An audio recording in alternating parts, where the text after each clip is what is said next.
চলো তোমাদের সাথে আজকে একটা ব্লগ ভিডিও শুরু করি। অবশ্য ভিডিওটা গতকালকের। সকালে ঘুম থেকে উঠতেই চাইছিল না মন। দেখো কি কুয়াশা, একদম অন্ধকার চারিদিকে।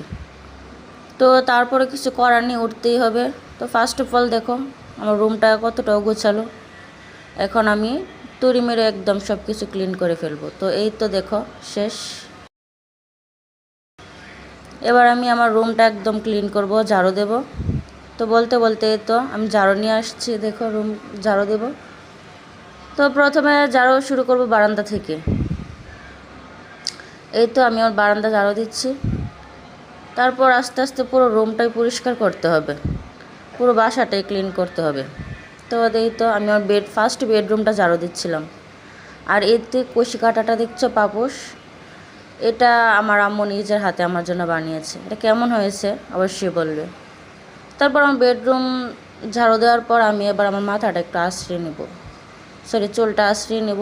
আর আমার মাথা থেকে অনেক চুল যায়, সেই জন্য আগে চুলটাই আশ্রিয়ে নেব। দেখো কত চুল যায়, কারণ একদম বাসা ভরে যায় চুল দিয়ে।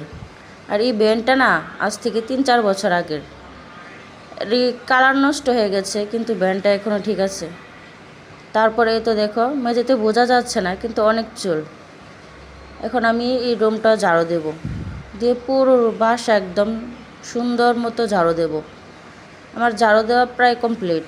এই তো দেখো আমার পুরো বাসা আমি একদম গুছিয়ে ফেললাম।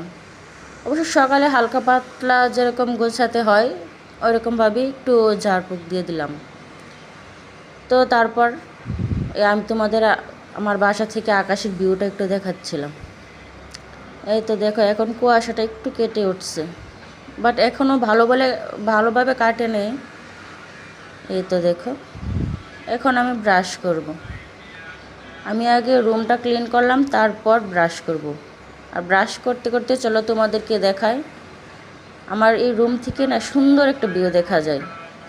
আসলে কুয়াশার কারণে তেমন বুঝতে পারছো না, এখানে বড় একটা নদী বয়ে যায়, অনেক সুন্দর লাগে দেখতে। আমি প্রায় এখানে দাঁড়িয়ে থাকি। আর রান্নাঘরটা ভালোভাবে ক্লিন করি নাই, রাত্রে হাঁড়ি পাতিলও রয়েছে, এগুলো মাজতে হবে। তো আমি মাজি, তোমরা ভালো থেকো, টাটা বাই বাই।